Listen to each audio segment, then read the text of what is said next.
Iran imeanzisha shambulio lake la kwanza la makombora dhidi ya Israel leo Jumatatu, Machi 9, 2026, muda mfupi baada ya kumtangaza Ayatollah Said Mojtaba Khamenei kuwa kiongozi mkuu mpya wa Jamhuri ya Kiislamu ya Iran. Tukio hilo linaashiria hatua mpya katika mzozo unaoendelea katika eneo la Mashariki ya Kati, huku mvutano kati ya Iran, Israeli na washirika wao ukiongezeka kwa kasi. Kwa mujibu wa vyombo vya habari vya Iran, makombora kadhaa yalirushwa kuelekea Israel katika kile kilichoelezwa kuwa ni wimbi la kwanza la mashambulizi ya kulipiza kisasi.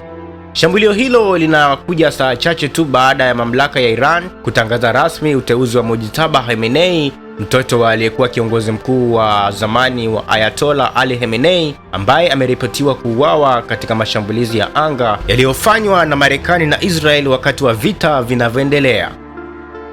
Mashambulizi hayo yameambatana na ujumbe wa kisiasa na kiimani, ambapo picha na video zilizosambazwa na vyombo vya habari vya serikali ya Iran zilionyesha makombora yakiondoka katika maeneo ya kijeshi, huku yakisindikizwa na kauli mbiu inayosema kwamba kwa amri yako Said Mojtaba. Kauli hiyo inaashiria utii wa kijeshi na kiitikadi kwa kiongozi huyo mpya, na pia inaonekana kama ishara ya kuunganisha vikosi vya Iran chini ya uongozi wake. Tangazo la Mojtaba Khamenei kuwa kiongozi mkuu mpya lilifanywa na baraza la wataalamu, yani Assembly of Experts, chombo chenye mamlaka ya kikatiba kuchagua au kumwondoa kiongozi mkuu wa Iran. Uamuzi huo ulifanyika katika mazingira ya dharura, wakati taifa hilo likikabiliwa na shinikizo kubwa la kijeshi na kisiasa kufuatia mashambulizi yaliyosababisha kifo cha baba yake Ali Khamenei.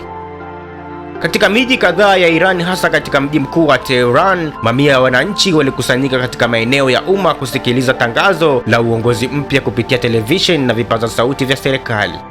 Video zilizosambaa mitandaoni zilionyesha makundi ya watu wakipunga bendera za Iran, huku wakipaza sauti za kuunga mkono uongozi mpya na kulaani mashambulizi ya Marekani na Israel. Hata hivyo, shambulio la makombora la Iran dhidi ya Israel linaongeza hatari ya vita kupanuka zaidi katika Mashariki ya Kati. Tayari Israeli imekuwa katika mapigano makali na makundi yanayoungwa mkono na Iran kama vile Hezbollah chini ya Lebanon, huku pia kukiwa na mvutano katika maeneo mengine ya kikanda.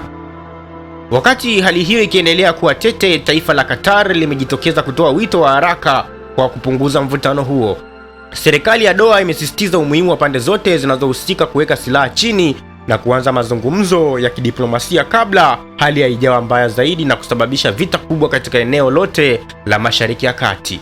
Wachambuzi wa masuala ya siasa za kimataifa wanasema uteuzi wa Mojtaba Khamenei unaweza kubadilisha kwa kiasi kikubwa mwelekeo wa sera za Iran, hasa katika kipindi hiki cha vita. Wengine wanaamini kuwa hatua ya kurusha makombora mara baada ya kutangazwa kwake inaweza kuwa ishara ya kuonyesha nguvu na uthabiti wa uongozi mpya, pamoja na kujaribu kuimarisha uungwaji mkono wa ndani. Hata hivyo, bado haijathibitishwa kikamilifu ni kiwango gani cha uharibifu uliosababishwa na mashambulizi hayo ndani ya Israel, huku jeshi la Israel likitarajiwa kutoa taarifa zaidi kuhusu tukio hilo katika saa zijazo. Kadiri mapigano yanavyoendelea na hali ya kisiasa ikibadilika kwa haraka, dunia inaendelea kufuatilia kwa karibu maendeleo ya mzozo huo ambao tayari umeanza kuathiri usalama na utulivu wa eneo la Mashariki ya Kati.